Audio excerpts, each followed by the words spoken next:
الله تعالی تمام غریب ها و تمام مسافرها و تمام برادرایی که شب و روز خانه ندارند و از این کشور به این کشور سیر و نقل دارند، الله تعالی آنها را رحم کند. واقعا آسان نیست. آدم ها در نزد زن و فرزنداش سحری میکند.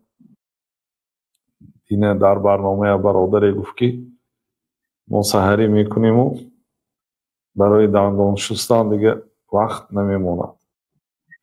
اجازت هست که بعدی صبح دمیدن دندانهای خود را شوییم. گفت واقعا بیچاره ها در مشقت هستن، با وجود همین این مردمی دیندار هست.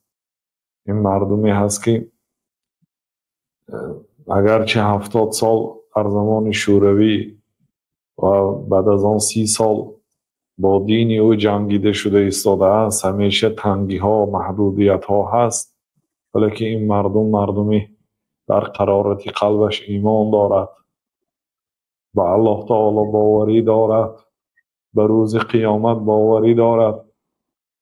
انشاءالله هر یک قدم های شما و هر یک عمل های شما در نامه اعمالتان ثبت می شود و فراموش نکنید که الله تعالی عمل های نیکی فرزندان آدم را ضایع نمی کند.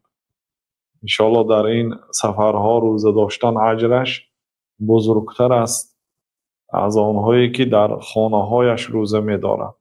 توابکی علی قدر نسبکی. پیامبر صلی الله علیه و سلم به حضرت عایشه مادر مومنین ها گفتند که ثوابت به قدر مشقتت. البته روزه‌داری این برادرایی که در فوره های و در مسافرت ها با وجود این که الله تعالی به مسافر اجازه داده است که روزه خورد، شما روزه می دارید و نمازهایتان را در وقتش می خوانید، اجر شما عظیم است. بنابراین شرم دارند آنهایی که در داخل خانهشان نشسته روزه نمی دارند، در داخل خانهشان نشسته سنت آن طرف فرض را نمی خوانند.